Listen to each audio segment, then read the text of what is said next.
Something that always excites us about exploring old sites is the sheer amount of history that took place at any one of them. Even a small mill can be packed with centuries of battles, family dramas, rumoured curses or architectural overhauls, and any two attractions are never alike. Influential families in Scotland held on to their lands and estates for generations. Sometimes, lands too large and houses too intricate would cause conditions to deteriorate over the decades. Affluence can be a blessing, as well as a curse.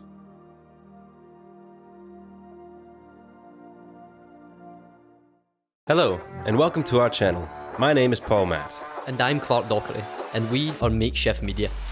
We are two Glasgow-based filmmakers who travel around making documentary content. We became friends through photography and travel, and now we work together, exploring the country and beyond. Welcome to Caldwell Estate, a consolidated estate made up of swaths of farmland known locally as Ram's Head. And while it stretches over 67 hectares of fertile Scottish land, the real draw is the mansion.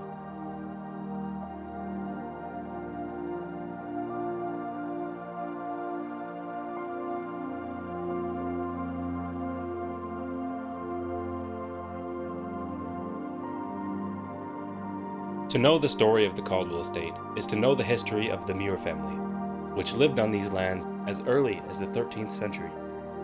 The title of Caldwell was granted to John Muir in 1450, and this was held by his descendants until they sold the land in 1923 to the Govan District Board.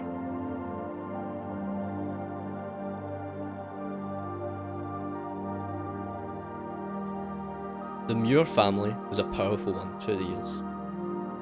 Many of them were knights, estate owners, and members of Parliament. Sir William Muir of Caldwell helped to negotiate the release of King David II. William Muir, a politician and lawyer, became Baron of the Scottish Exchequer and close friends with the famous Scottish philosopher David Hume.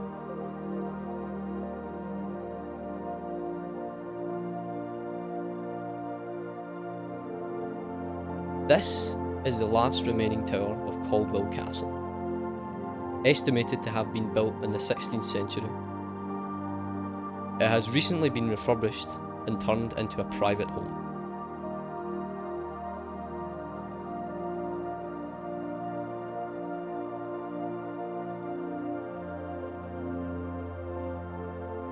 The main mansion that remains on the estate today is our focus. It was William Baron Muir who had the house designed and built by Robert Adam and his brother James.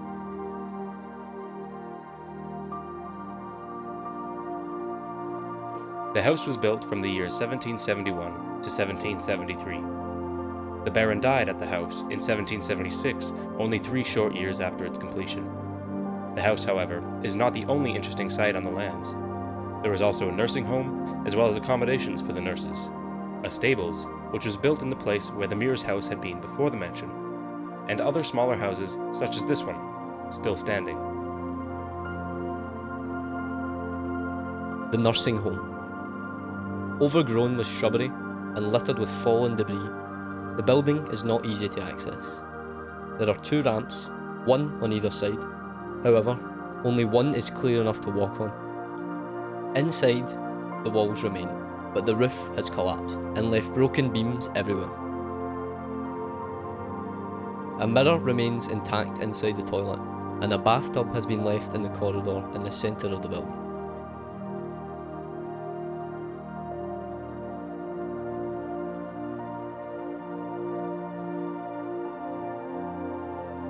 The nurses' accommodation is even more difficult to access. A sort of courtyard remains clear of rubble. The staff who lived here would have helped at the main house as well as the nursing home. Outside the buildings, there are rusted swing sets. The derelict remains of this house are on the path that leads up to the mansion. Inside are some discarded kids' toys, as well as plenty of dirt and overgrowth.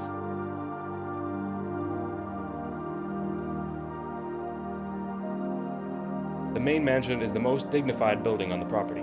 It was built roughly half a kilometre off the main road. The view from the front of the house overlooks a large clearing. Robert Adams' inspiration for the house was a combination of the trendy Palladian style that was common in the earlier part of the 18th century, and Byzantine and Greek influences that he saw on his grand tour of Europe. Notably, Adam designed other buildings in Britain, such as the Harewood and Syon houses, and Culzean Castle in South Ayrshire, Scotland.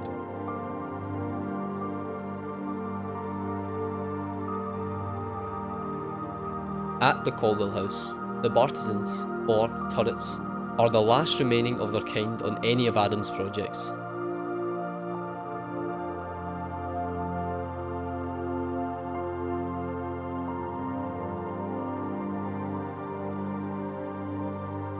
While the building was completed in 1773, it was always a work in progress, with different features added in. The fittings in the staircase were completed after the death of William Muir,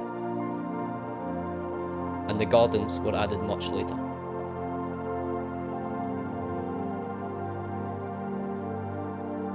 In the staircase, there is a heavily rusted lift shaft.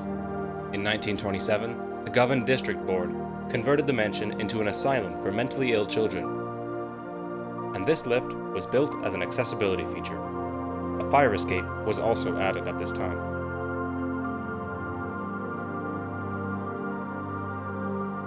Many claims of mistreatment and suspicious deaths took place during these years, as was common among asylums at the time.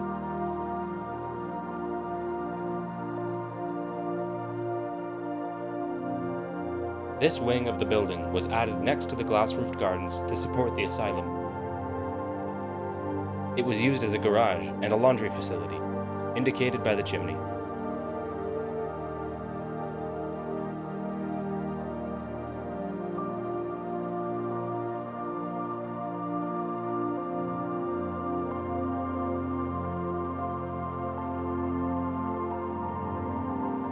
Most of the damage to the mansion happened after the asylum was closed.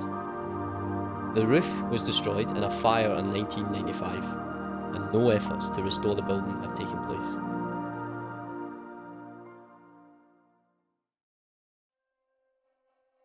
While the mansion's years as a children's asylum were surely its darkest, other incidents have taken place here as well. Namely, the story of Paul Markey, published by Daily Record in 2016.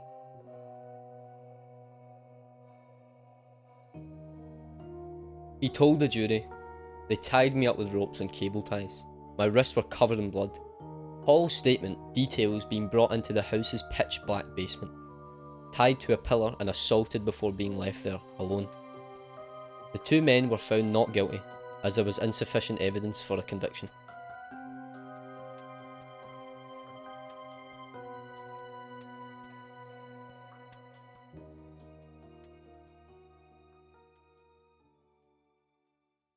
Overall, the Caldwell Estate makes for an amazing day of exploring and is only 30 minutes away from Glasgow. The house itself is truly stunning, and at times, the eerie atmosphere is truly felt.